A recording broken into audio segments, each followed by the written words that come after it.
Vamos continuar então, né, irmãos?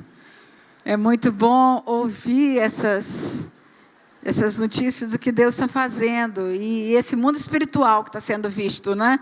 Porque nós estamos aqui, a gente sabe a importância do assunto, mas nós não estamos vendo como é que Deus está fazendo. Mas me chamou a atenção uma coisa que a irmã falou aqui na visão da gaiola de ferro, né? Que a gaiola estava aberta, mas que as pessoas continuavam. Então, o texto que o pastor leu, tira a minha alma do cárcere. Isto é, o Senhor vai lá e abre a porta do cárcere. Agora, sair é a escolha nossa. Sair é a escolha. A porta já foi aberta.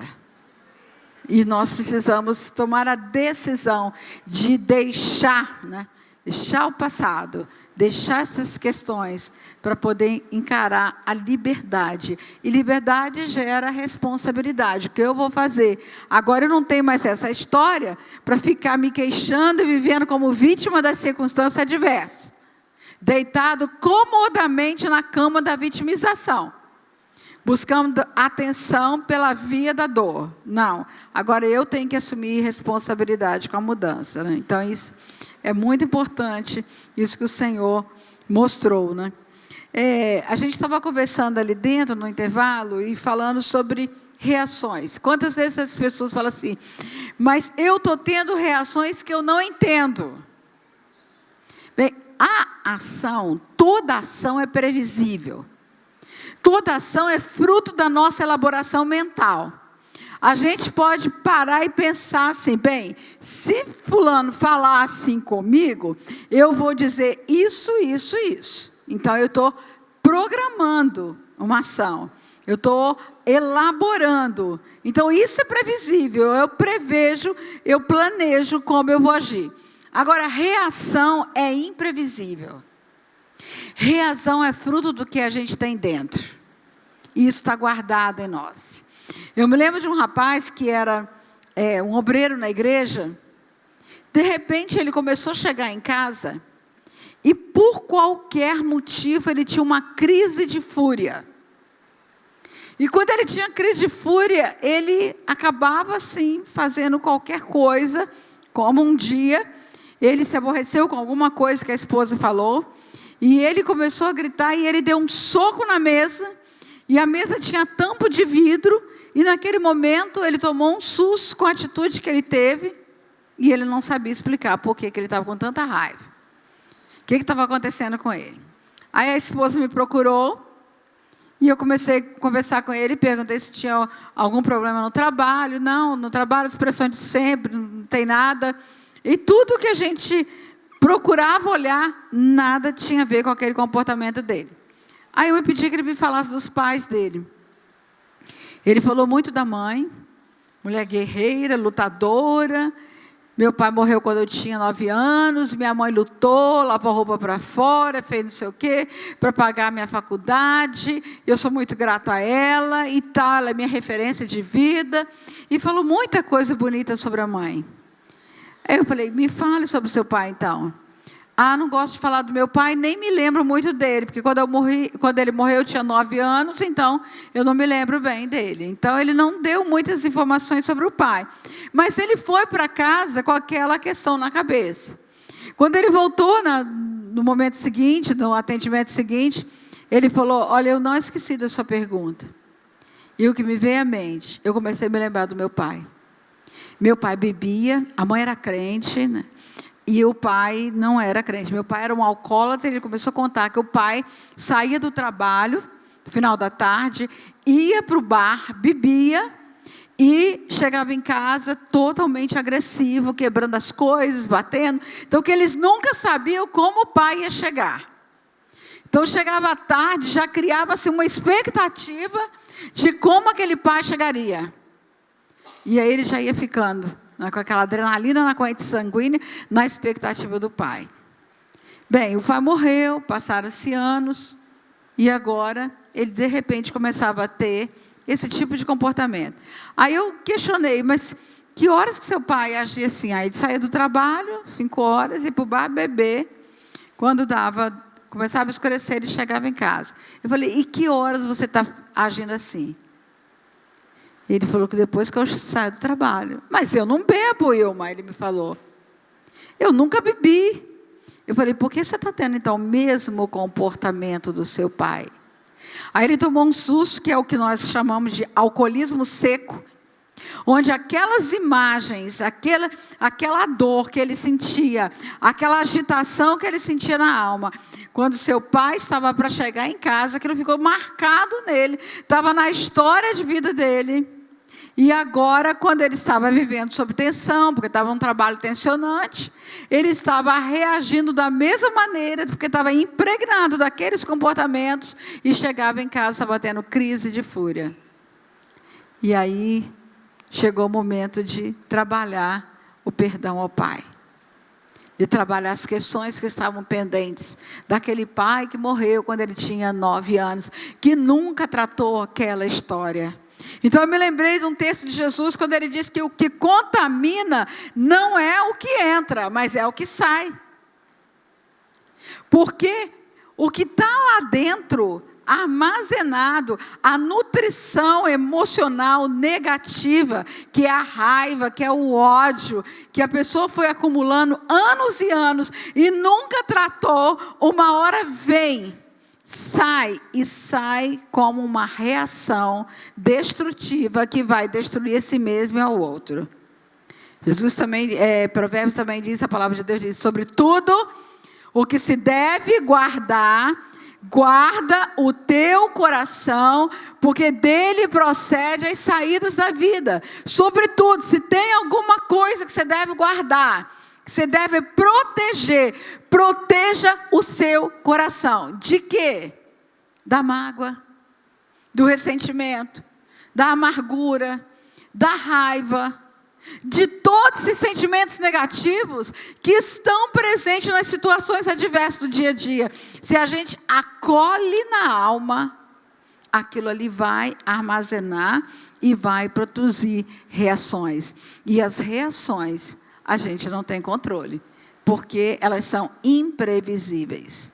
Quantas vezes, né, uma pessoa tem uma reação que depois se arrepende tanto e sofre por aquela reação. Então guarda, cuidado com os entulhos que são acolhidos, que vão sair em forma de dor. Por quê?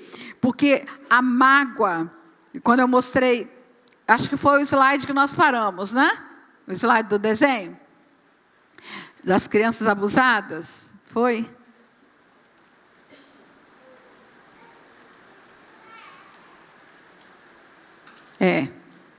A mágoa, quando ela entra e ela é acolhida, o que vai acontecer depois?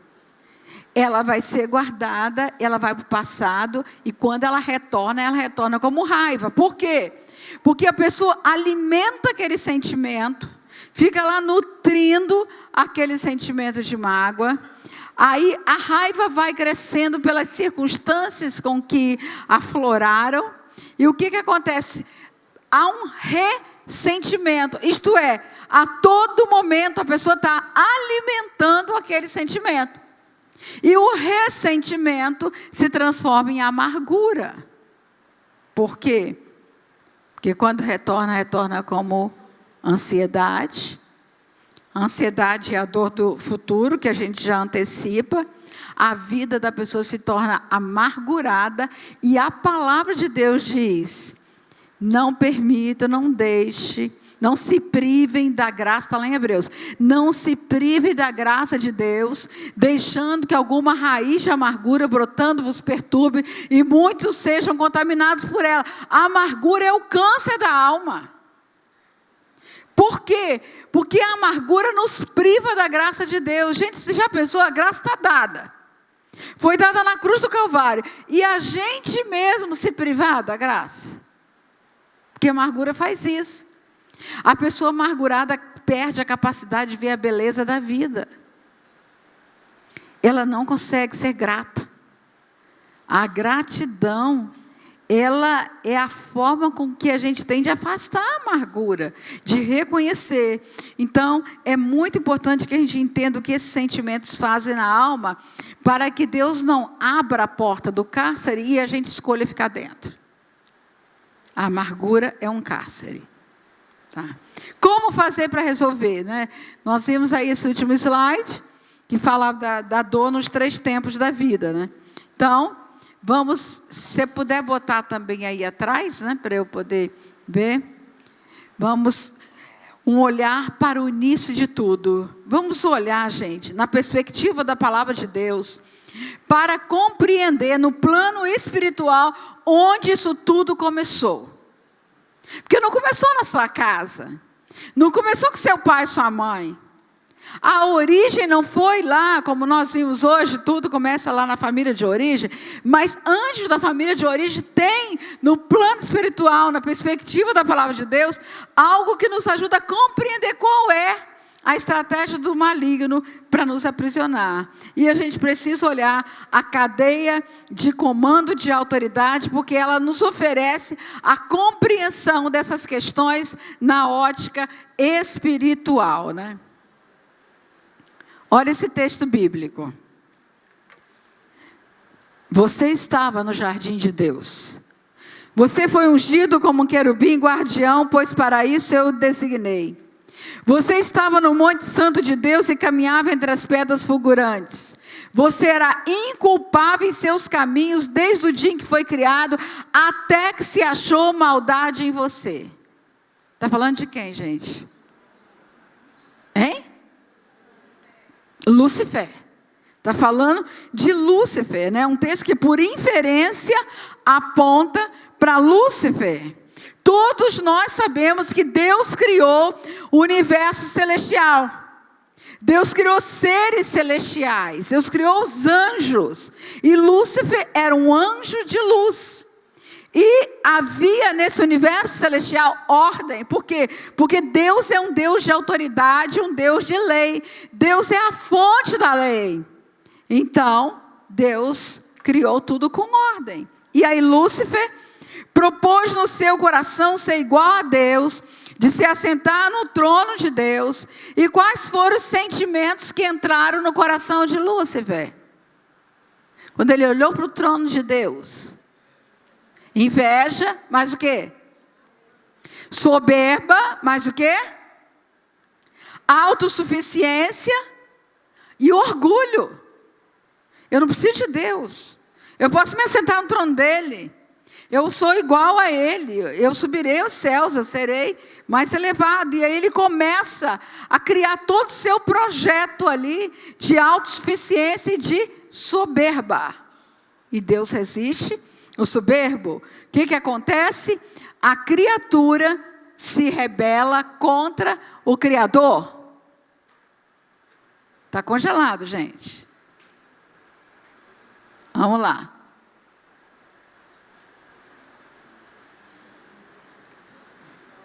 Ih, voltou lá no início. Não, eu vou falando aqui até você achar aí. Depois desse da cadeia de comando de autoridade, né? Achou? Volta um pouquinho. Isso. A criatura se rebela contra o Criador. Aí quando ele propõe no seu coração ser igual a Deus, olha o que acontece. O outro texto, Isaías 14. Como você caiu dos céus, ó estrela da manhã, filho da alvorada. Você que dizia no seu coração: subirei aos céus, erguerei o meu trono acima das estrelas de Deus. Eu me assentarei no monte da Assembleia, no ponto mais elevado do Monte Santo. Subirei mais alto que as mais altas nuvens. Serei como o Altíssimo. E aí o que aconteceu com ele? Caiu. A queda. Ele subverteu a lei, a ordem e a hierarquia celestial. E a consequência foi a expulsão da presença de Deus, a queda. Está passando não, né?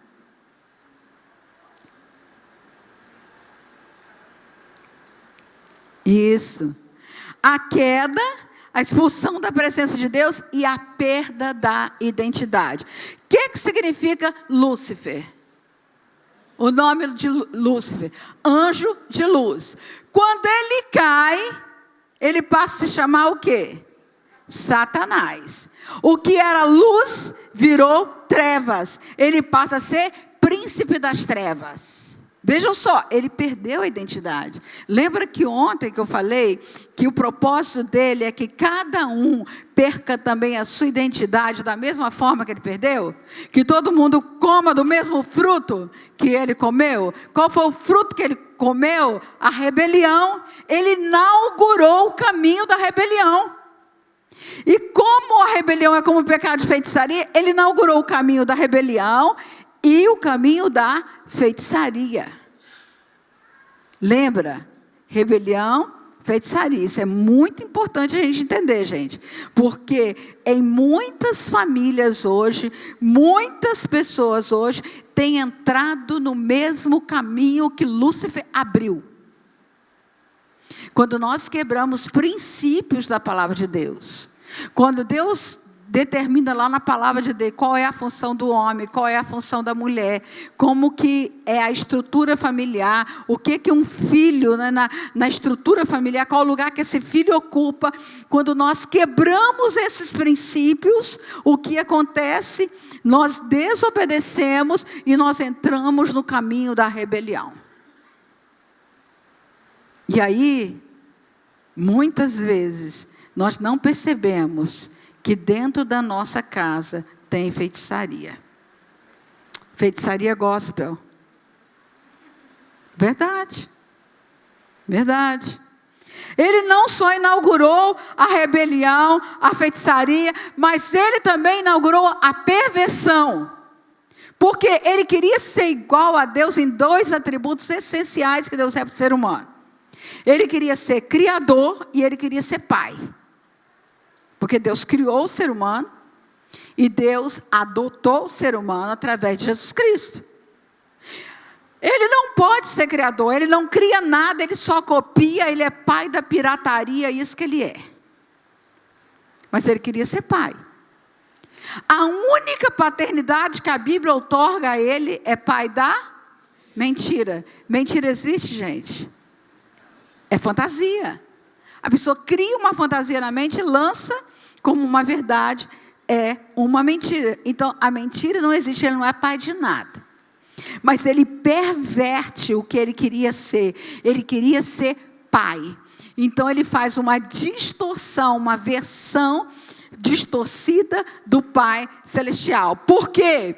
Porque ele trabalha nas falhas da paternidade. É de você e é de mim que ele quer roubar. Ele trabalha onde os nossos pais falham e todos os pais falham. Mas ele utiliza essas falhas para distorcer, para implantar a orfandade emocional. Filhos órfãos de pais vivos. E é por isso que ele faz essa versão, a perversão, num certo sentido, dentro do contexto emocional, uma versão distorcida do pai. E aí o que acontece? A gente vai entender por que a indústria pornográfica é a indústria que mais cresce no mundo inteiro. Por quê? Porque a indústria pornográfica está capturando as mentes, capturando os mecanismos de prazer que Deus colocou no ser humano, roubando esses mecanismos, capturando para poder lançar o ser humano no cativeiro da destruição do que Deus preparou para o ser humano. E a pornografia vicia tanto quanto a cocaína. E aprisiona, e rouba, e mantém no cativeiro, e tira a paz, e lança o ser humano na agonia, lança na angústia. Por quê? Porque ultrapassa os limites da dignidade do corpo. E quando alguém ultrapassa os limites da dignidade do corpo, ela cai num mundo selvagem, sem fronteiras.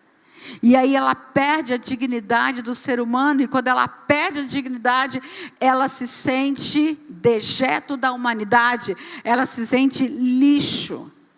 Nunca vi tantas compulsões como hoje. Quantas pessoas estão na compulsão? Porque o que é uma compulsão?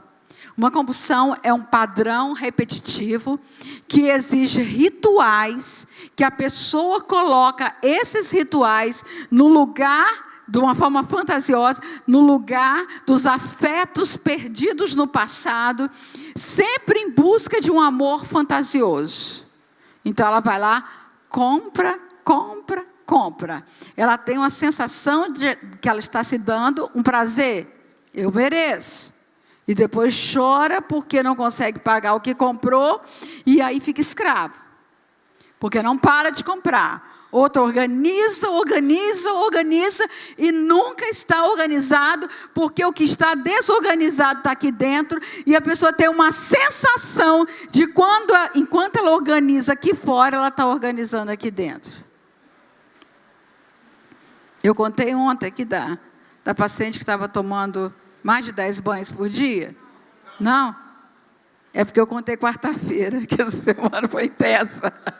Não foi em São Paulo. Uma vez um irmão me ligou de uma igreja e falou: doutora Ilma, a minha esposa está tomando mais de 10 banhos por dia. Ela já está tomando banho com sabão em pó. E está com a pele toda ferida. E ela joga cloro pela casa inteira, joga cloro no banheiro. E eu queria levá-la aí, mas ela não quer ir. E eu fiquei pensando, meu Deus, que sujeira há na alma dessa mulher, que a água não limpa, que o sabão não limpa, que culpa que há, que sujeira que há, onde ela ultrapassou esses limites. E quantos ultrapassam de tal forma esses limites, que não conseguem fazer o caminho de volta e muitos suicidam. Muitos suicidam. Uma outra estava arrancando tuchos de cabelo. A dermatologista me ligou e falou: eu vou te encaminhar uma paciente que ela está com a cabeça cheia de peladeira, que ela arranca tuchos de cabelo, já dei remédio, já dei tratamento, nada resolve, deve ser terapia mesmo. E aí ela chegou e me contou um pouco da história dela. Claro que na história tinha questões muito pesadas, tinha abuso sexual, tinha muitas coisas. Mas até um dia eu olhei para ela e falei: que dor é essa?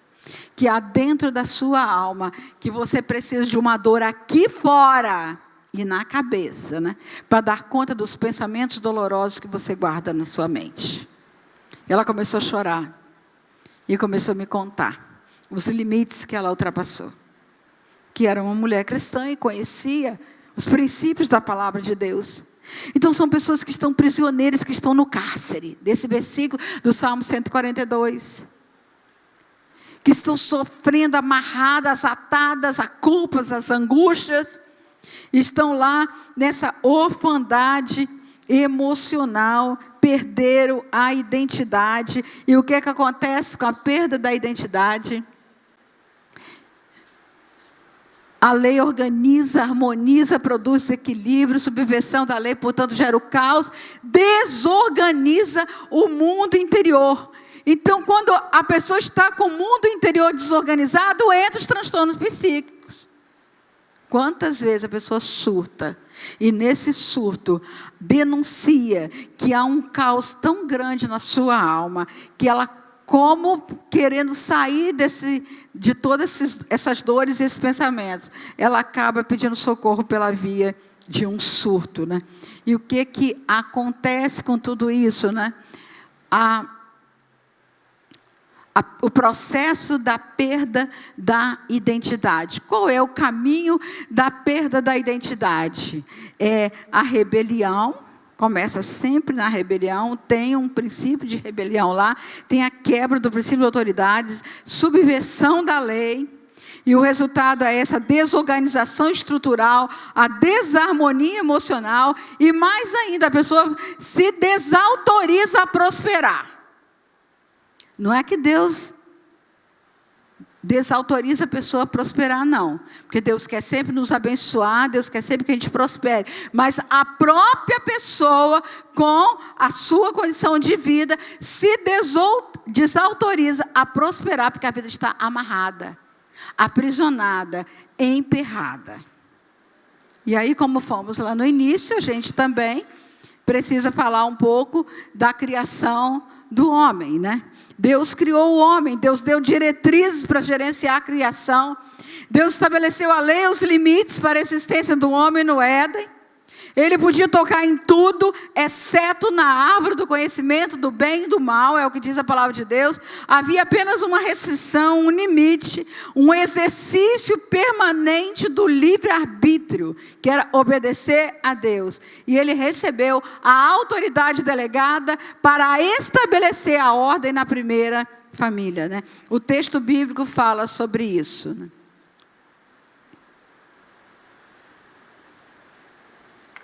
O Senhor Deus colocou o homem no jardim do Éden para cuidar dele e cultivá-lo.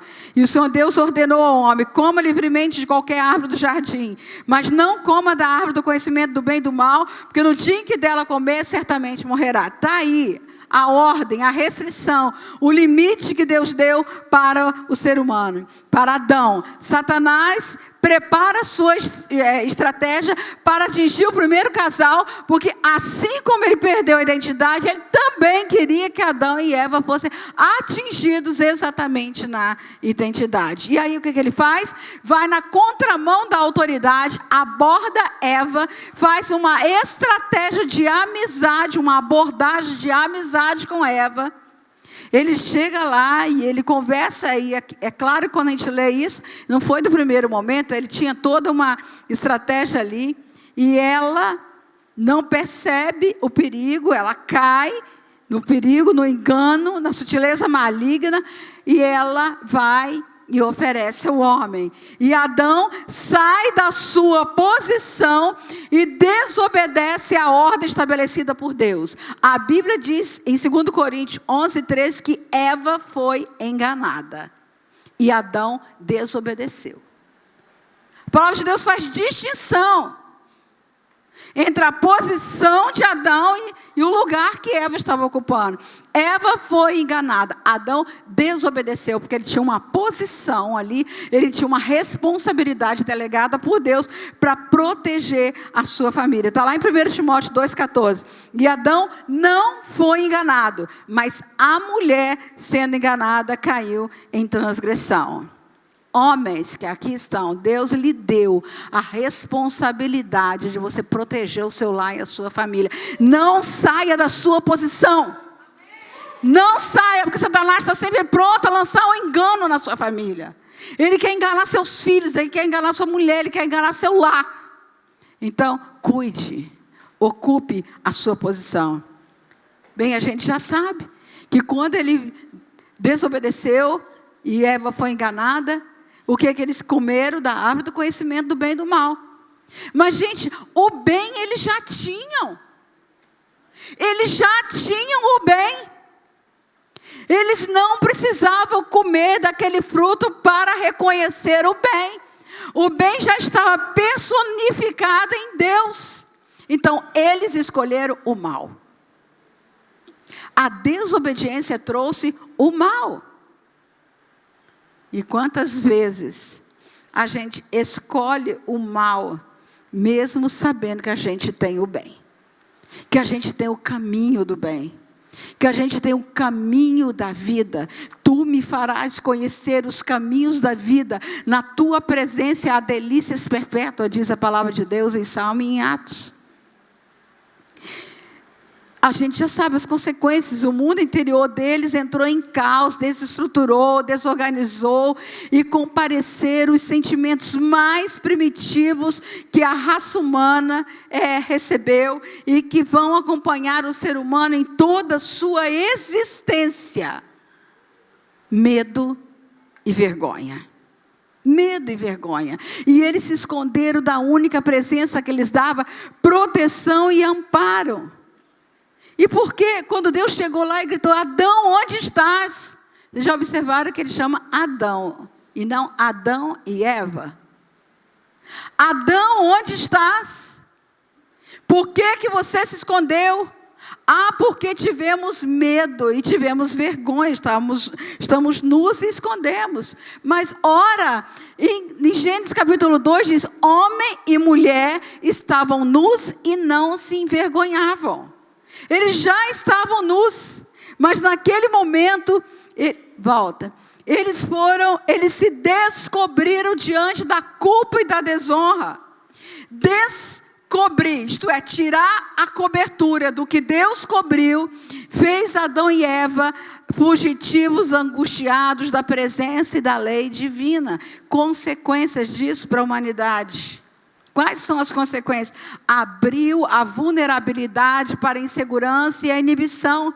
O medo, queria dizer, uma forte emoção que desencadeia toda uma desestrutura do emocional, além de produzir doenças emocionais e físicas.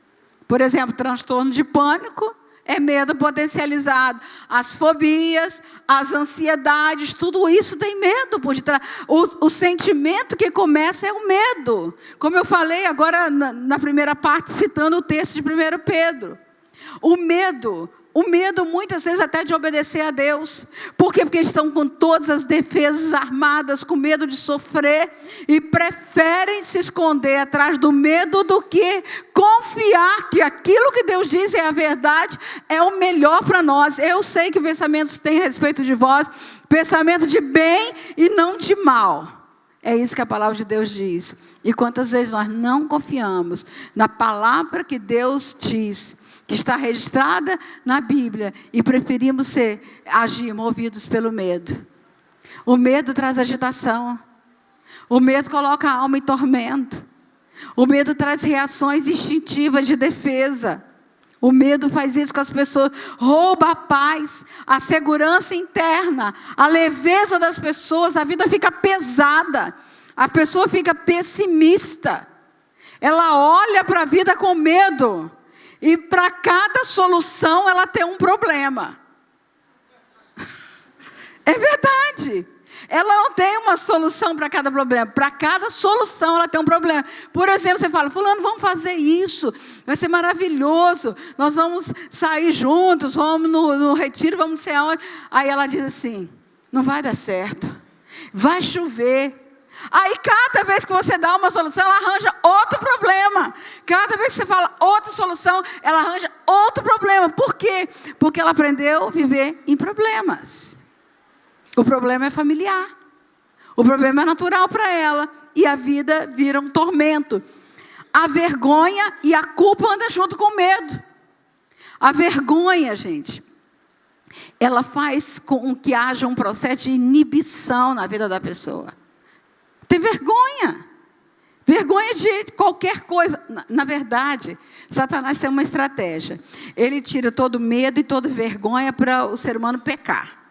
Depois que peca, ele devolve todo medo e toda vergonha potencializados para o ser humano não confessar. Aí sabe geralmente o que a gente faz? Peca no varejo, pede perdão no atacado. Vocês já viram aquelas pessoas que falam assim, Senhor, perdoa todos os meus pecados. Ok, ele já perdoou todos os nossos pecados. Mas o que a gente não quer? Lidar com o pecado. Gente, pecado tem nome e sobrenome. É preciso encarar. É preciso dizer, Senhor, eu te peço perdão, eu me arrependo, eu estou te confessando esse pecado. O pastor Ricardo citou ontem um texto muito importante. Lembra-te de onde caíste e arrepende-te. Ele diz que o tempo não apaga pecados. Está lá em Apocalipse. Lembra-se de onde caíste e arrepende. Por quê? Porque o tempo só intensifica as consequências do pecado na nossa vida. E aprisiona. Aprisiona, a pessoa fica lá fechada. E muitas vezes, na culpa, a pessoa não consegue viver aquilo que o Senhor tem para ela. Aquele que confessa e deixa, encontra misericórdia. Ela vive amarrada na culpa. Culpa verdadeira ou culpa falsa? Porque alguns têm culpa falsa. Por exemplo, quantas vezes a gente ouve alguém dizer assim, eu sou culpada pelo casamento dos meus pais não darem certo, porque eles brigam tanto, porque eles separaram, porque se a minha mãe não tivesse engravidado de mim, eles não teriam se casado. Que culpa que você tem? Mas tem gente que carrega essa culpa pelo problema e pela tragédia que aconteceu na família. Outros pelo sofrimento da mãe. Ou ainda tem pessoas que carregam a culpa pelo abuso sofrido. Ah, se pelo menos eu não tivesse sentado no colo do meu pai, no colo do meu avô, eu não teria sido abusada. Assume a culpa. Eu me lembro de uma paciente que ela foi abusada dos 9 aos 14 anos. E aí o pai bebia, quando ele chegava em casa, a mãe já estava dormindo, ele passava no quarto dela e abusava. Até que um dia, a irmãzinha dela começou a crescer, e ela começou a perceber os olhares do pai para a irmã. E ela entrou em desespero. Então ela ficava acordada, esperando o pai chegar, porque o pai chegava tarde. E quando ele virava a chave na porta, ela já ia para a porta do quarto para se oferecer para ele não violentar e abusar da irmã. E ela carregou essas culpas.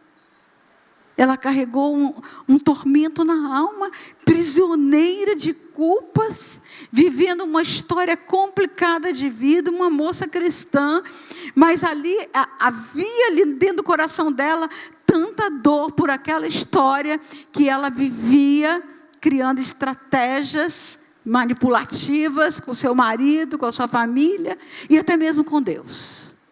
Precisava de cura e de libertação, porque estava prisioneira dessas lembranças do passado. E ela dizia, não, eu que me ofertava. Mas por que você ia para a porta quando você ouvia a chave? Para ele não tocar na minha irmã. Culpa, vergonha. E aí eu falei, me fala sobre o seu pai.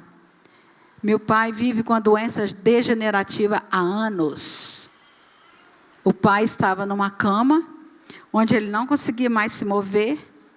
Ele estava naquela doença que o corpo fica todo enrijecido, mas a pessoa está lá viva. Então, quando ele chegava lá, ela chegava para visitar, o pai ia acompanhando com o olhar e uma lágrima caía no rosto dele. Ele não podia mais falar, não podia mais se mover. E eu falei, você está segurando a vida do seu pai, você precisa ir lá ministrar perdão para a vida dele, para liberar esse homem, porque ele precisa morrer, ele precisa descansar. E ele precisa de cura, ele precisa de libertação na vida dele, para ele não ir para o inferno. E aí eu fui trabalhando isso com ela, até que um dia ela foi lá. O Senhor foi trabalhando na alma dela, na miséria que aquele homem vivia, na destruição do que Satanás fez com ele, o lançou nas dores, né, da bebedeira, do alcoolismo, e destruiu toda a sua família. E aquele homem estava lá agora engessado, paralisado, e a dor estava dentro da alma dele. E precisava completar essa obra. Quantos estão com vergonha e culpa, que são parceiros do roubo de liberdade emocional e adoece a alma? Quantas mulheres carregam a culpa de um aborto? E estão prisioneiras do medo e da vergonha, que já aceitaram Jesus, já disseram para Jesus, mas não se perdoam. Eu me lembro de uma moça, aluna de escola dominical nossa, que ela tinha tudo quanto é doença. Ela vivia indo para o hospital com diversos tipos de enfermidade. Ela tinha gastrite, úlcera, taquicardia, tudo mais. E um dia eu ministrando sobre essas questões na escola, ela me chamou no final e ela falou, irmã, eu preciso te contar uma coisa. E ela me contou essa história, que ela se envolveu com uma pessoa casada e ela engravidou. E quando ela engravidou, que ela foi falar com ele disse, eu pago o aborto. E ela disse, naquele desespero, não sabia o que eu fazia dentro da igreja. E eu fui com ele, era muito nova, e praticou. Ele mandou tirar a criança. Ela falou, eu não tenho mais paz. Eu sonho com o choro da criança. A vida dela virou uma tragédia. Toda amarrada. Eu falei, mas você já contou, já falou isso com o Senhor? Ela falou, já, mas eu não me perdoo. Eu falei, mas se Cristo te perdoou, já levou essas dores na cruz do Calvário, por que você não se perdoa? E naquele momento nós fomos conversar com ela e ministrar perdão. Irmãos, em poucos dias, aquela moça estava totalmente liberta e curada de todas as doenças. Ela se tornou uma moça saudável, uma pessoa que assumiu o seu lugar na vida, que recebeu o perdão de Deus, que se perdoou e que aprendeu a confiar no Pai, que é o Pai que nos trouxe a graça. Quantas histórias! Eu ficaria aqui a noite inteira contando as histórias. Mas na Bíblia também tem muitos exemplos disso. Nós vamos encontrar esse mesmo quadro na vida de muitas pessoas, de comportamentos movidos pelo medo e pela vergonha. Então, o medo e a vergonha que passaram, que entrou, dois sentimentos que entraram na vida de Adão e Eva, eles disseminaram pela vida do ser humano. Mas antes da queda, Deus tinha dado um princípio que foi estabelecido na Gênesis da fundação. Está lá no capítulo 2 de Gênesis. Portanto, deixará o homem, pai e mãe, se unirá à sua mulher e serão os dois uma só carne. Deixar para fundar a geração. Adão e Eva tinham pai e mãe, gente? Não. Mas está escrito em Gênesis 2. Por quê? Porque princípio é atemporal. Princípio transcende a tempo e espaço. O que está escrito em Gênesis 2, 24, é para mim, para você, para todos nós aqui nesse tempo que nós vivemos, porque o princípio do Senhor, ele ultrapassa tempos, estações, eternidade. Ele é para sempre. Então, deixar para se unir. E esse princípio é subsequente ao princípio da autoridade. Deixar como? Como que deixa pai e mãe? É só sair da casa dos pais? É só assumir um trabalho e bancar suas contas? Não, é muito mais que isso. É deixar em honra, é deixar liberado, abençoado, para poder fundar a próxima geração. Uma geração formando e fundando a geração seguinte, através da liberação da bênção. Mas, na instituição da lei, quando Deus deu os 10 mandamentos a Moisés no Êxodo, o 5º mandamento norteia a cadeia de comando de autoridade na família para se estabelecer o deixar abençoado. Honra teu pai e tua mãe, para que te vá bem e sejas de longa vida sobre a terra. O princípio que abre a porta para a gente deixar e não ficar refém emocional, não ficar no cativeiro das emoções mal resolvidas com os pais, é o deixar em honra. Como? Deixar a condição de filho para ser esposo e pai, esposa e mãe, deixar a condição de criança para ser adulto, para ser autoridade, para ocupar um lugar igual do seu pai, para fundar a próxima geração, e a mulher igual da sua mãe, para fundar a próxima geração através da maternidade, mas também deixar a condição de dependência para interdependência, porque no casamento é uma interdependência, e deixar a condição de protegido para ser protetor. Essa é a condição que Deus estabelece para nós. De submissão à autoridade, no caso da mulher, e do homem, de submissão à autoridade para ser autoridade. E da mulher para transicionar da autoridade do pai para a autoridade do marido. Isso é o que está na palavra de Deus. Quando nós não entendemos esse princípio, a gente entra no campo da rebelião e aí a gente também entra na feitiçaria. Esta é a condição para se construir uma estrutura forte. E não, a desonra não é só quando nós estamos gritando, fazendo um monte de coisa, ostensivamente.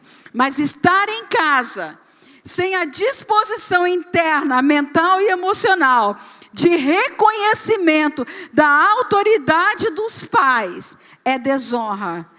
E eu quero falar agora para vocês solteiros.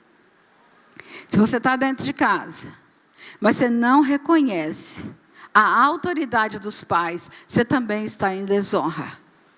E você vai sair de casa em desonra. E se você sai de casa em desonra, você vai formar um núcleo familiar doente, com emoções doentias. E você vai ficar refém emocional dos pais, porque saírem de casa em desonra é rebelião.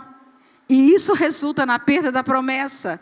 Isso é subversão da lei na família. A vida vira um caos. Aonde a pessoa vai, ela será sempre confrontada com a autoridade. Se ela vai trabalhar numa empresa, ela vai ter um chefe que pega no pé dela. Aí ela fala, não fico mais nessa empresa. Quem é ele que pensa que vai me mandar? Aí vai para outra empresa. Aí chega lá, tem outro chefe que vai pegar no pé. E continua, aí vai para uma igreja. Aí chega lá, não suporta a autoridade do pastor. E aí tudo que o pastor fala parece que cai como luva. Ele não suporta mais. Parece que ele sabe das coisas da minha vida e fica lá falando da minha vida. Onde ele vai é confrontado com autoridades. E às vezes Deus até permite que ele esteja debaixo de autoridades rígidas e cruéis, repetindo vezes sem conta as questões de autoridade não resolvidas na família. O que acontece com essa pessoa? Ela cria uma aversão a qualquer espécie de cobrança. E o que se inscreve como lema de vida para ela é: ninguém manda em mim. Eu não tenho que dar satisfação da minha vida para ninguém. Sou eu que pago as minhas contas. Quem diz?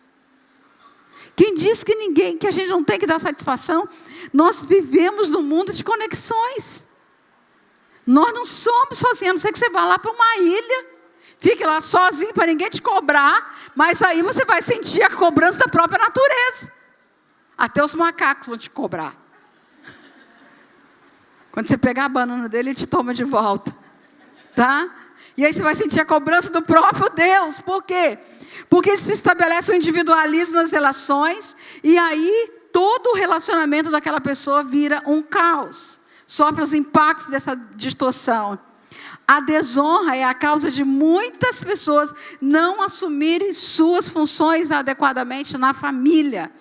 Por quê? Porque por ela não dar conta de ser autoridade, lembra que ontem eu falei que não aprendeu a obedecer, nunca será apto para comandar? Então ela não consegue lidar com a autoridade, ela não se autoriza a estar naquele lugar, ela ainda é a prisioneira dessas questões, e aí vem as disfunções na família e os adoecimentos emocionais.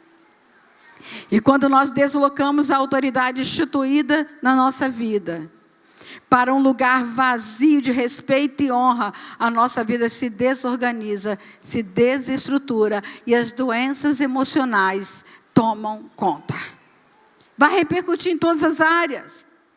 Mas para que esse caos se instale, gente, há todo um projeto maligno, arquitetado no inferno, para que as mesmas questões do início da história da humanidade se repitam na nossa vida. Isto é, Satanás vai continuar trabalhando nas falhas dos pais.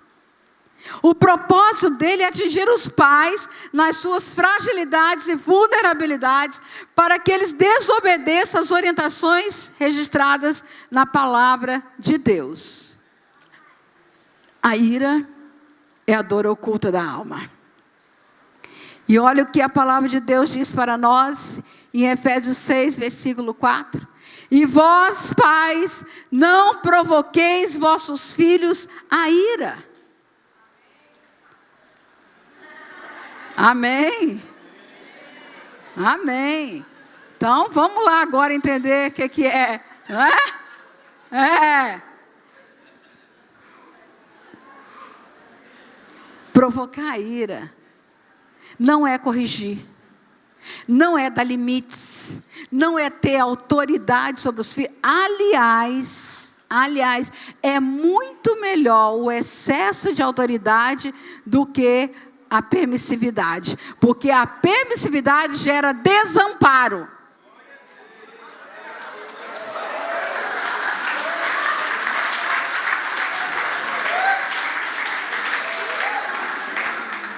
Eu recebi um casal no meu consultório. O pai e a mãe, o pai desesperado. A mãe meio superficial. E o pai me contando que ele descobriu que o filho dele estava usando maconha. E ele falou, mas quando eu descobri, botei ele para fora de casa. E para onde seu filho foi? Não sei, parece que ele está na casa de um menino que estudou no ensino primário fundamental, que chama hoje, né? Eu sou de 1900, não é, né? Então, o ensino... Lá na primeira, quarta série. Era um coleguinha dele. O que aconteceu? O pai botou ele para fora de casa. Ele foi para a casa desse colega que era da mesma idade dele, agora já adulto. E ele pediu se podia ficar na casa dele, que ele não tinha para onde ir. Aí o menino pediu à mãe dele que se podia deixar e a mãe deixou. Aí chegou no final de semana, ele saiu à noite, no sábado à noite. Aí quando deu um determinado horário, a mãe do menino ligou para ele. Porque os pais me contaram a história porque botaram o menino para fora de casa. Depois o rapaz foi lá no consultório. E ele começou a me contar o outro lado da história. Aí ele me contou, sabe, doutora, aí já era tarde da noite, a tia ligou e a tia perguntou, que hora você vai chegar em casa? Ele falou, por que, tia? Ela falou, porque aqui em casa tem horário de chegar. Eu estou acordada te esperando. Estou indo agora. Foi imediatamente para casa. E quando ele começou a me contar isso, ele parou e falou assim, minha mãe nunca se preocupou comigo. Meu pai não se importava que horas que eu ia chegar. Quantas vezes eu virei à noite, cheguei no outro dia, não recebi uma ligação deles. E ele começou a chorar. As lágrimas caindo naquele menino de 18 anos. Chorando pelo desamparo que ele tinha dentro da sua alma. Cada um estava se virando na sua própria vida, o pai e a mãe, e ele estava sentindo naquela solidão, e aí se envolveu com amigos, e aqueles amigos levaram ele para as drogas, e dali ele foi para aquele mundo selvagem, que a gente sabe que está aí fora, mas aquela alma era uma alma carente. Havia ali dentro dele uma ira oculta, guardada. São muitas questões familiares que promovem dor e ferem o coração de um filho. Rejeição, injustiça, violência, abuso, insegurança, briga e conflito dos pais, separações, perdas, mas um monte de situação. Mas a principal que gera esse sentimento é o desamor. Desamor. Quando aquele filho não se sente pertencente. Porque quando ele se sente pertencente, que ele tem identidade, senso de valor pessoal, ele se sente amado. A dor se intensifica com a repetição das situações que ferem o coração. A dor repetida atrita o coração, gerando a irritação. O coração vai ficando cada vez mais sensível à dor. E para se proteger da dor, a pessoa cria uma defesa no seu coração, uma casca de proteção, endurecendo-se diante das situações difíceis da vida, evitando lidar com as suas questões. Fecha-se com a dor. Fecha o coração com a dor. Retrai-se diante de qualquer ameaça de algo que possa lhe trazer sofrimento. E aí o que acontece? No mesmo fluxo, onde flui o amor, a pessoa coloca a dor, coloca a ira. E a ira obstrui a liberdade de amar.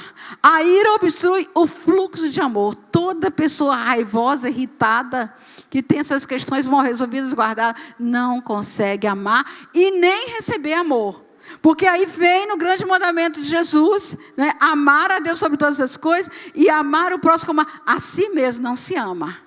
Não se ama. E porque não se ama, não consegue entender que o próximo vai amá-la também.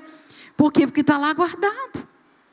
Em Mateus, acho que é 19, a gente tem um texto muito importante daquele jovem rico. Me veio à cabeça agora, daquele jovem rico. Ele chega para Jesus perguntando o que ele deveria fazer para herdar a vida eterna. E Jesus diz para ele que ele devia cumprir os mandamentos.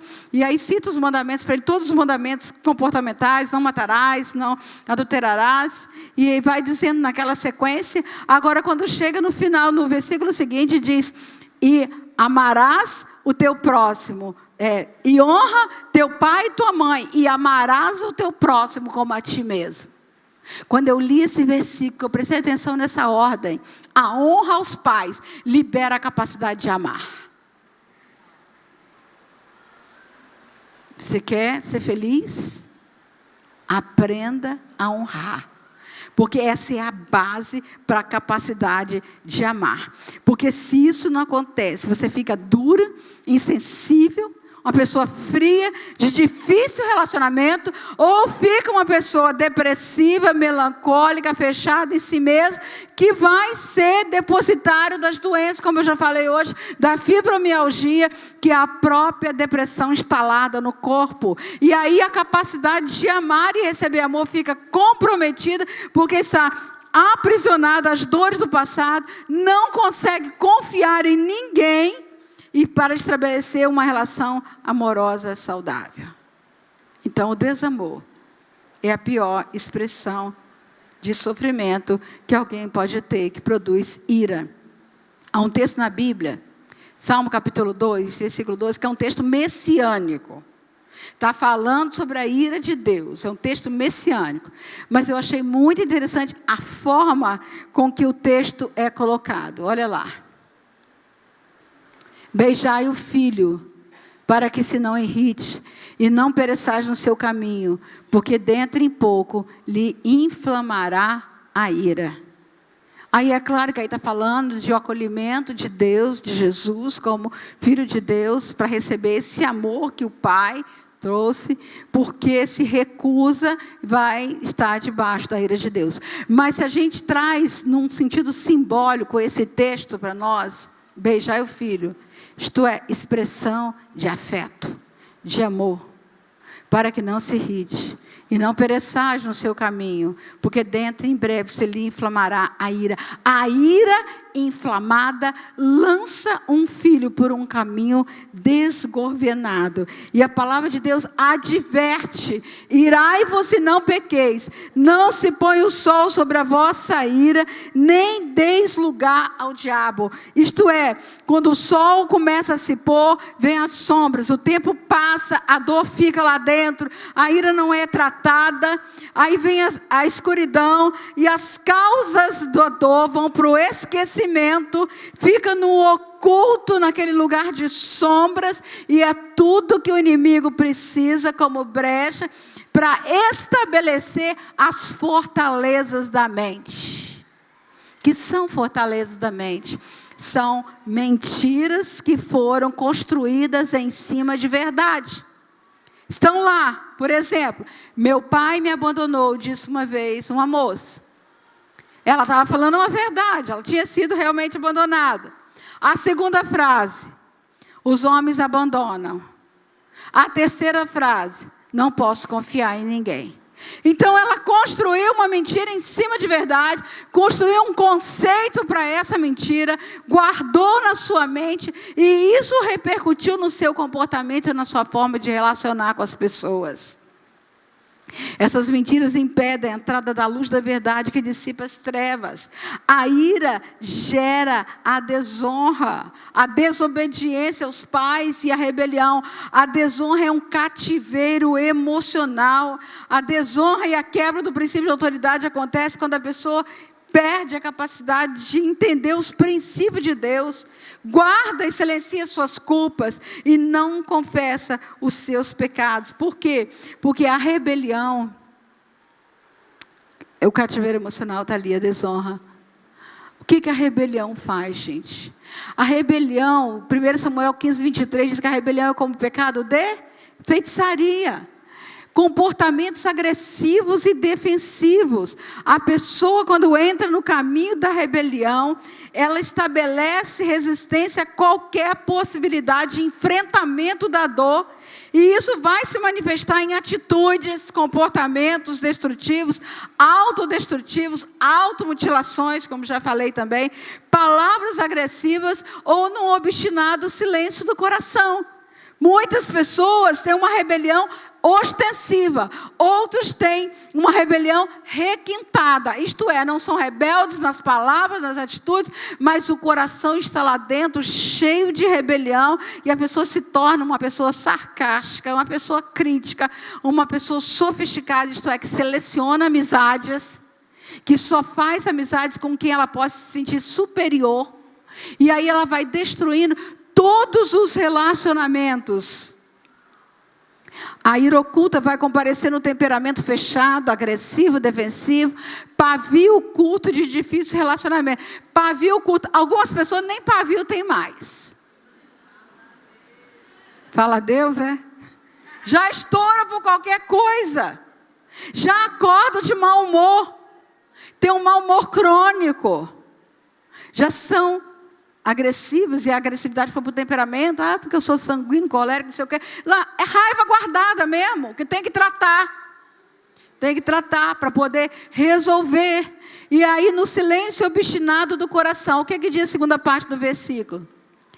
Porque a obstinação é como a idolatria e culto a ídolos do lar. Entenda alguma coisa? Obstinação é obsessão, é fixação. A ira está lá guardada, cega a visão da alma.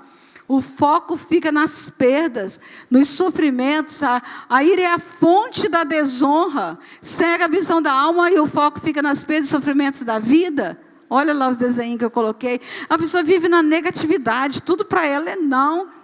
E quando não são agressivas, quando aí já não parte mesmo para a agressividade. Olha o que diz Provérbios 30, versículo 17. Os olhos de quem zomba do pai e menospreza a obediência de sua mãe, corvos do ribeiro os arrancarão, e pelos pintões da águia serão comidos. Sabe o que isso quer dizer? Perde a visão da vida. Este é o resultado da desonra e da rebelião. A pessoa não consegue mais discernir o mal. Cai no laço do inimigo como presa fácil. A desonra e a rebelião produzem uma vida de cegueira espiritual, entorpecimento da alma e anestesia mental. As emoções estão doentias. Sem visão e discernimento, as escolhas são feitas centradas na dor e no sofrimento. E como eu falei, a pessoa ferida busca inconscientemente pessoas também feridas que vão intensificar sua dor. Ela é atraída por pessoas com dificuldade de relacionamento, que também são feridas, também são ciumentas, possessivas, movidas pelo medo da perda, que vão transformar o relacionamento no inferno. Por quê? Porque tem dores na alma, emoções doentias, emoções tóxicas, estão lá no ciúme, na possessividade. E aí há um encontro de feridas. Duas pessoas feridas que se encontram, que não conseguem amar, porque são prisioneiras, reféns emocionais das raivas de tudo que ficou lá, refém dos pais. E o que é pior, gente, é que esses sentimentos levam à repetição. Obstinação é igual a idolatria. Compulsão à repetição. O que vai acontecer? Aquilo que a pessoa mais abominou, ela repete. No passado, a idolatria era, pegava-se aqueles ídolos, Baalins, os terafins, levavam para casa, colocavam no oratório e ficava lá reverenciando aqueles ídolos. Trazendo isso para o contexto emocional, a gente pode dizer que quando uma pessoa carrega essas feridas da alma mal resolvidas, elas fazem daquelas pessoas que as feriram como ídolos. Ela destitui do lugar de honra e ela coloca para reverenciar no sentido negativo, onde ela vai destinar sua raiva, seu ódio, seu rancor, sua falta de perdão. Você vai conversar, ela vai dizer para você que você não sabe o que meu pai me fez, que você não sabe o que minha mãe me fez. A vida dela é num lugar de vitimização, contando suas histórias, suas tragédias, e nunca sai desse lugar. Por quê? Porque esse lugar já deu um ganho secundário. Esse lugar, ela já atrai a atenção das pessoas. Ela atrai para que as pessoas sintam pena dela. E ela fica nesse lugar. E o que é? O coração se transforma num oratório de mágoas. Mágoas, ressentimentos, amargura. Cultuando os erros e as falhas passadas. Culto ao ídolo do lar. E olha o que diz a palavra de Deus no Salmo 115. Os ídolos têm olhos, mas não veem. Pode todo mundo falar: olha o que você está fazendo, fulano. Você não está percebendo o que está acontecendo na sua vida. Você não está percebendo com quem você está se envolvendo. Não enxerga. Está cego. Tem ouvidos, mas não vem para a igreja. Ouve mensagens maravilhosas. Entra aqui, sai aqui. Até chora na hora. Mas na segunda-feira já não sabe mais nada. Tem boca, mas não falam. Não elabora a sua dor. Não consegue liberar perdão. Não consegue elaborar suas questões. Está faltando ali, tem mãos, mas não apalpam. Não tem abraço. Não tem afeto, não tem a mão forte para conduzir o outro, não tem toque, porque são pessoas rígidas, endurecidas da vida. Tem pés, mas não anda. A vida fica paralisada. Ganha e perde, casa, separa. A vida fica num eterno ciclo de repetição e de reprovação. Por quê? Olha o que diz o versículo 8. Tornem-se semelhantes a eles todos os que tais coisas praticam e os que nele confiam. Repete. Nunca vou ser como meu pai. Quando eu casar, eu nunca vou abandonar meus filhos. Eu vou tratar os meus filhos com amor e respeito, com carinho, com atenção. Eu vou formá-los para a vida. Casa e repete o mesmo modelo dos pais. Eu nunca vou gritar com meus filhos. A paciente me falou, Ilma, eu prometi para mim mesma que eu nunca ia gritar com os meus filhos, que a minha mãe me acordava gritando, ela chegava na porta do quarto e gritava, todo mundo levanta para a escola. E eu tomava aquele susto, já acordava agitada, ansiosa. Prometi que eu nunca ia gritar com os meus filhos.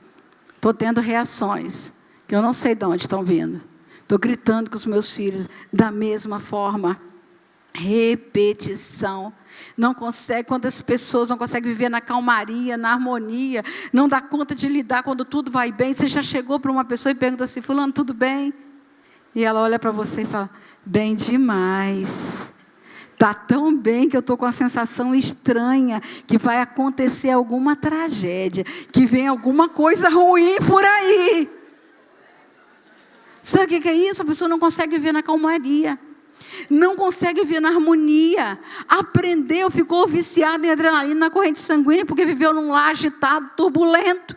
E não consegue mais. Por quê? Porque a harmonia não lhe é familiar. O familiar é o conflito. O familiar é uma briga. E aí se casa com uma pessoa calma, tranquila, e não acontece nenhum conflito, nenhuma briga.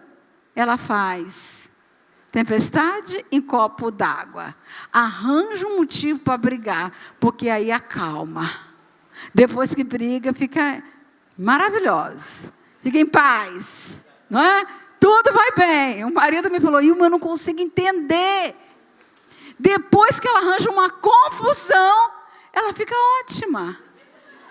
Ela fica ótima. Viveu num lar turbulento. É assim que muitas pessoas vivem.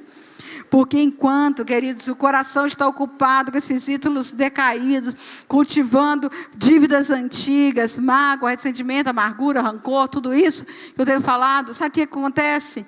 O inimigo pega suas joias preciosas, sua herança e a penhora. Por quê? Porque ele quer pegar as nossas joias preciosas para penhorar no banco do inferno. Olha o que diz lá em Deuteronômio 28, 41. Gerarás filhos e filhas, porém não ficarão contigo, porque serão levadas ao cativeiro. Cativeiro do vício, da droga, do sexo, da violência. Quantas pessoas estão hoje com as emoções tão adoecidas que têm vivido no cativeiro e estão vendo os filhos levando essas mesmas questões. Repetição diante da estagnação da vida, e porque não dão conta das emoções, também adoecem no corpo, tem gastrites, úlceras, colites ulcerativas, baixa imunidade, tumores, dermatites, algumas das doenças mais conhecidas por aqueles que abrigam ira no coração. Por quê? Porque toda dor não transformada em palavras comparece no corpo como sintoma. A palavra de Deus diz lá em Tiago, confessai as vossas culpas uns aos outros, para que sareis, para seres curados, bota a dor para fora. Por quê? Porque precisa de cura, de libertação.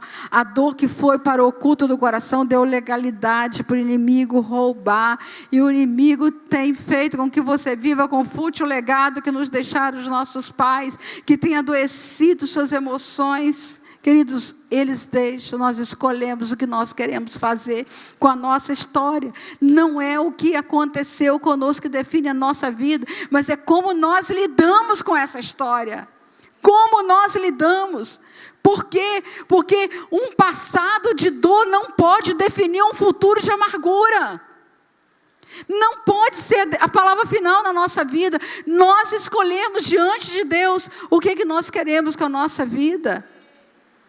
É tempo de soltar as amarras, as algemas do passado, sair desse silêncio raivoso, desse mau humor crônico, dessa irritabilidade, da depressão, da resistência à autoridade, dessas carências que nunca se consolidam. Crescer, cresça e apareça, ok? Cresça e apareça, isso é, seja uma pessoa madura, para não ficar nessa imaturidade. Agora, a desonra e a rebelião promove um cenário favorável para o campo das perversões, psicopatias, desvios de identidade, de caráter. Por quê? Porque a lei cai num lugar vazio e os limites são enfraquecidos, resistente e rebelde, o sujeito não tem barras que o impeçam de avançar em direção aos seus desejos e a busca da satisfação a qualquer preço. Nesse mundo hedonista que nós vivemos, onde as pessoas estão procurando o prazer a qualquer preço. E vão e entram por caminhos obscuros, caminhos destruidores, que vão lançar a pessoa num processo de morte. Morte subjetiva, morte da alma, morte dos sonhos. Portanto, queridos, é tempo de identificar a estrutura emocional danificada que precisa ser resolvida.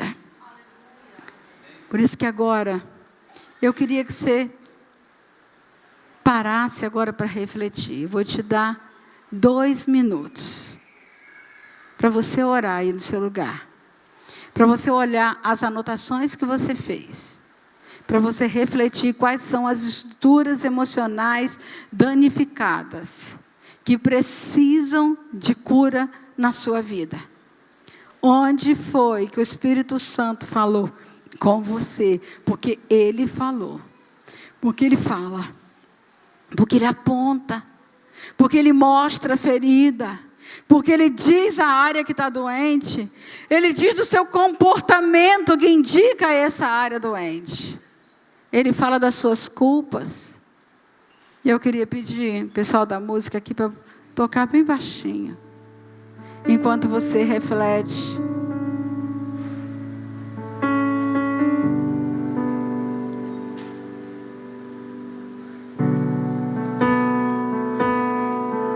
Feche seus olhos. E comece a pensar onde está. Pode passar o próximo para mim?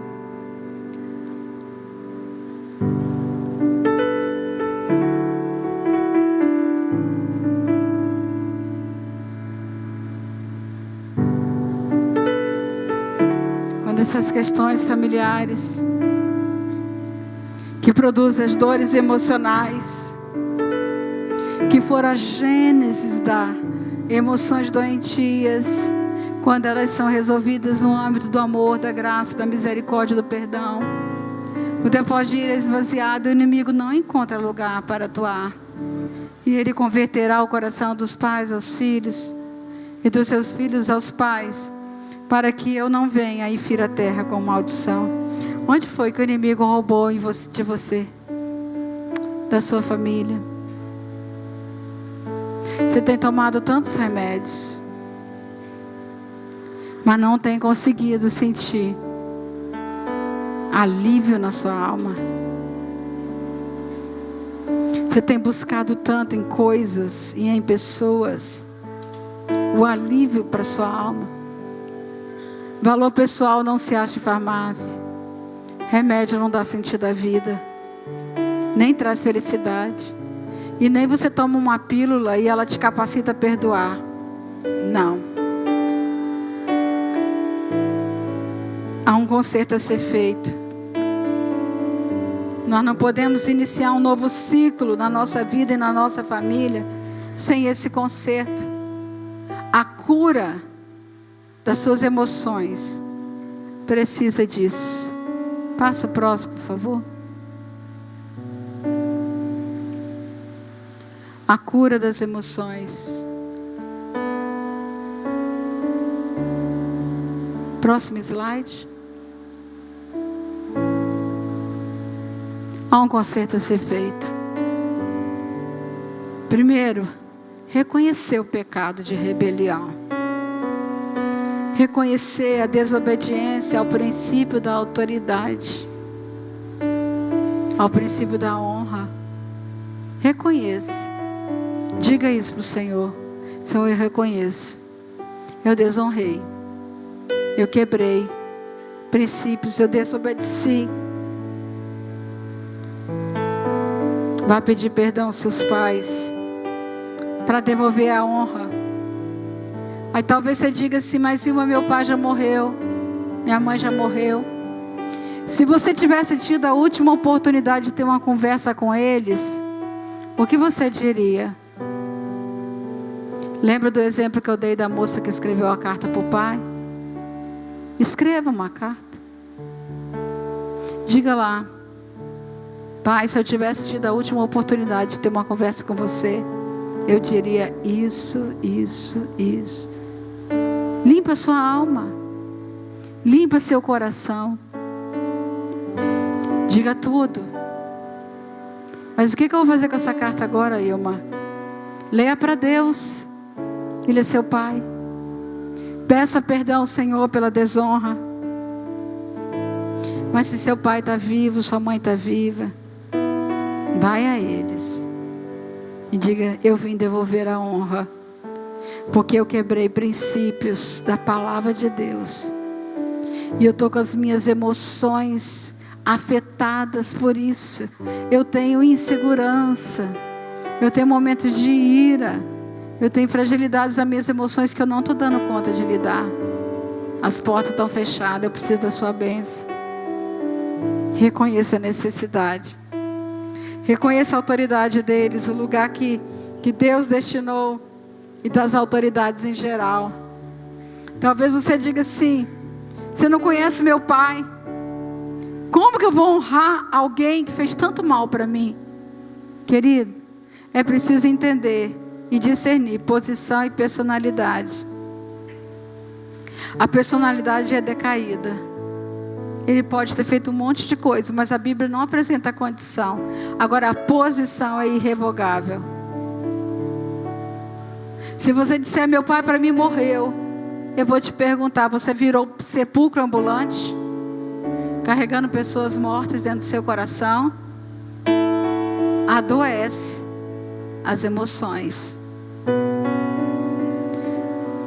Se você não concordar com o que a autoridade máxima do nosso país faz, e você for lá no Planalto, esperar ele passar, e xingar, e agredir, o que vai acontecer com você? Preso. Tem uma lei, desacato à autoridade. No mundo espiritual, quando você desonra os pais, você entra no cativeiro escolhido por você mesmo e se desautoriza a prosperar. Nem Deus passa por cima de princípios que Ele mesmo estabeleceu para nos abençoar quando nós quebramos esses princípios. É hoje que você fecha a porta da legalidade em nome de Jesus. Vamos ficar em pé. É hoje que você vai arrancar qualquer sementinha que tenha ficado no seu coração, para restaurar o seu jardim interno, para que um ciclo de bênçãos comece na sua vida.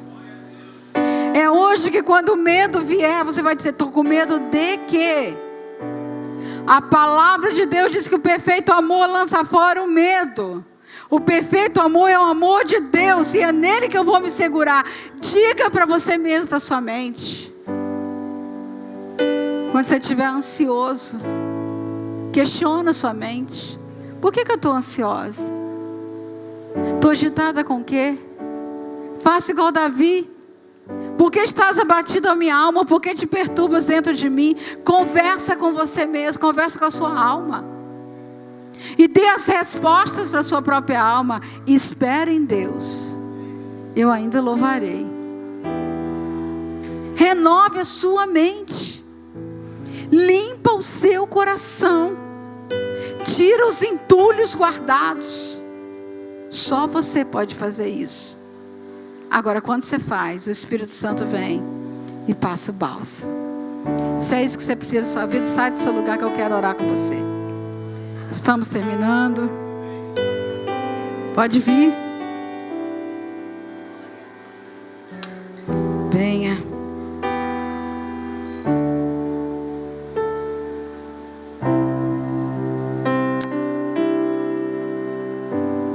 Hoje é o seu tempo Kairos. Primeiro aconteceu o tempo lógico. A ficha caiu. Agora o tempo é Kairos. É o tempo da oportunidade de viver uma vida com a saúde. Amado, quero que te vá bem e tenha saúde. Assim como bem vai a tua alma. Está na palavra de Deus. Quando a nossa alma vai bem, o nosso corpo usufrui os efeitos dessa alma que vai bem. Se você nessa noite também tem uma doença física, eu quero que você coloque a mão onde está doente e você vai orar em nome de Jesus para que essa doença seja curada hoje. Aquela moça que guardava a culpa dentro dela, ela foi curada da gastrite, da úlcera, da taquicardia que ela tinha, dos pesadelos, da insônia. Sabe o que aconteceu com Davi, quando ele estava com culpa no coração? Sua alma adoeceu. E ele tinha tantas doenças na alma que dá para fazer diagnóstico. Presta atenção nisso. Davi diz assim: bate-me excitado o coração, taquicardia. Não há parte sã na minha carne. Está no Salmo 38. Dermatites. Ardem-me os lombos, febre. Os meus olhos não se fecham à noite, insônia. Todos os meus ossos envelheceram. Aí vem um monte de artrite, reumatismo, né? E todos os problemas de coluna. O corpo de Davi sofreu as doenças da alma dele. E hoje você pode sair daqui curado.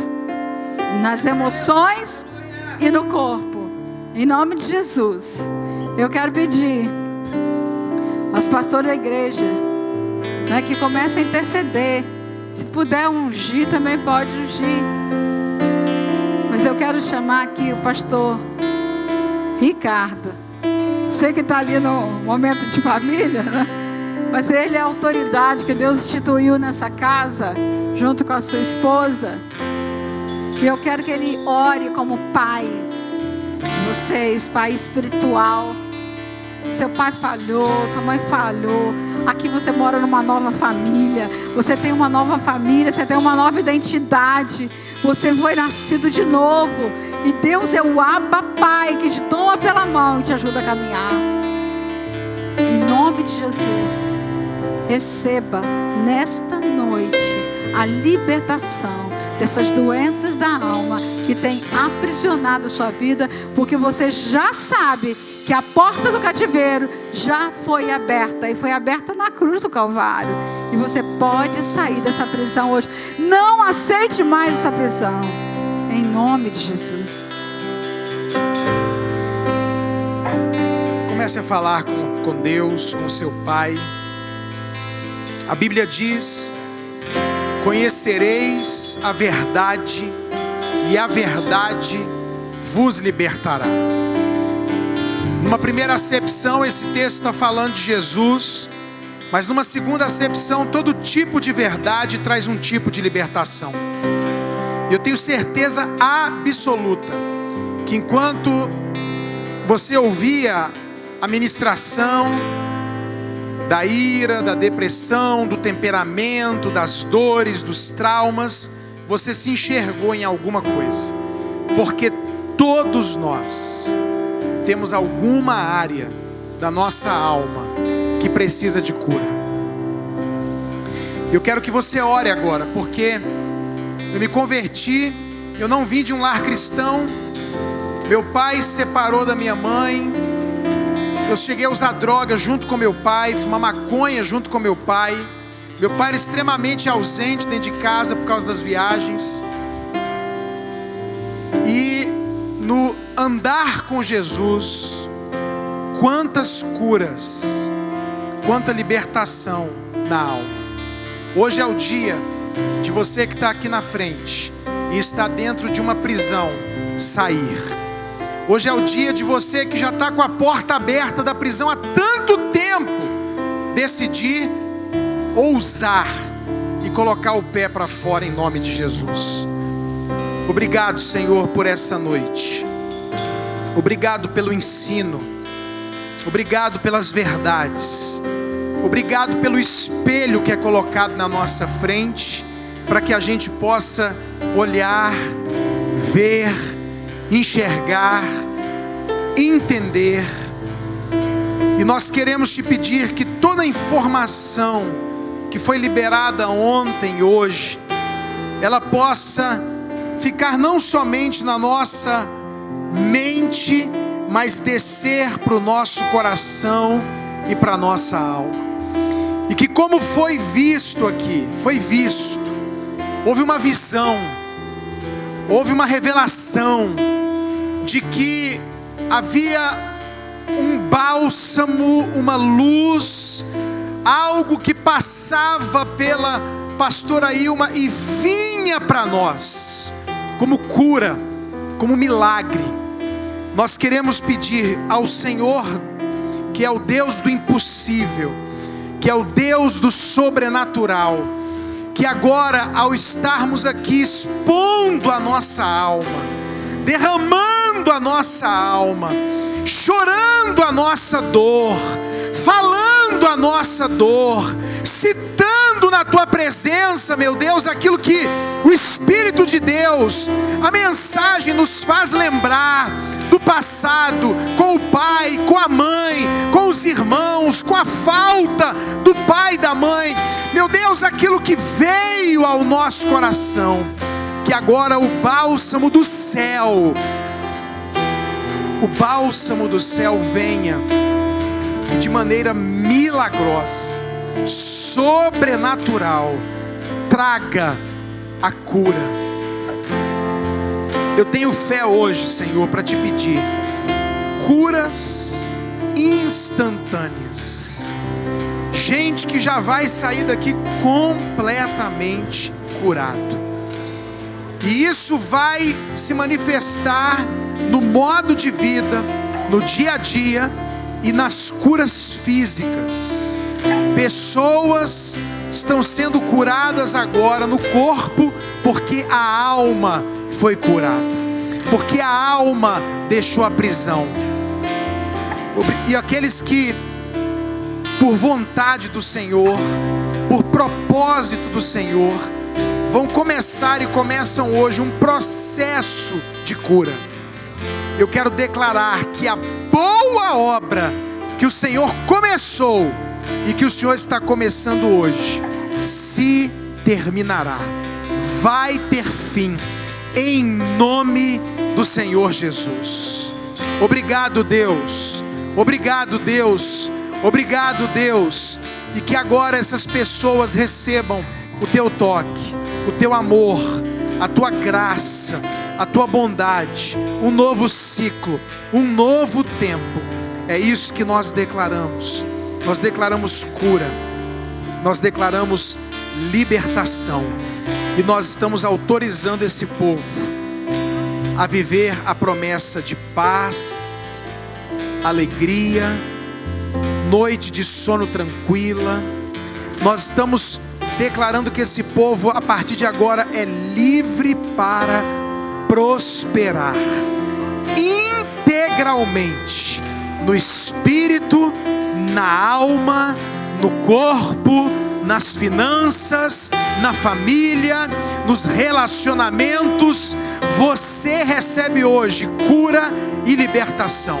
Recebe pela fé, recebe agora no seu espírito, recebe agora da mão de Deus.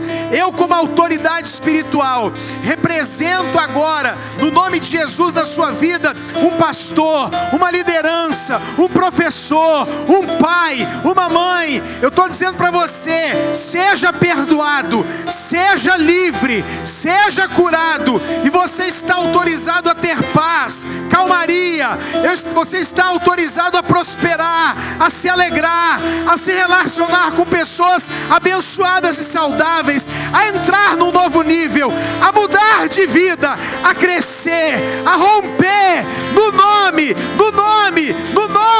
de Jesus. No nome de Jesus. No nome de Jesus. Nós declaramos isso. Eu quero declarar a palavra de Deus sobre a sua vida. A Bíblia diz: porque deveras haverá bom futuro, e não será frustrada a tua esperança. Eu quero dizer para você que está aqui hoje à noite: o teu futuro é bom. O teu futuro é bom. O teu futuro é bom. E a tua esperança não será frustrada. No nome de Jesus. Fica aqui na frente. Celso vai fechar agora com a música, para a gente ir para casa, sentindo, né, aquilo que Deus nos proporcionou nesse momento, né? Haverá paz. Amém. No vale, para mim, a paz. Amém. Ele é a nossa paz. Amém. Pode soltar. Amém. Louvado seja Deus. Vamos fazer um grande coral agora.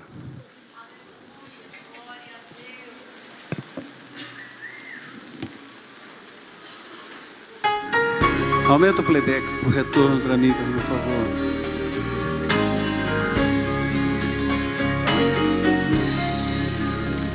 Tô cansado,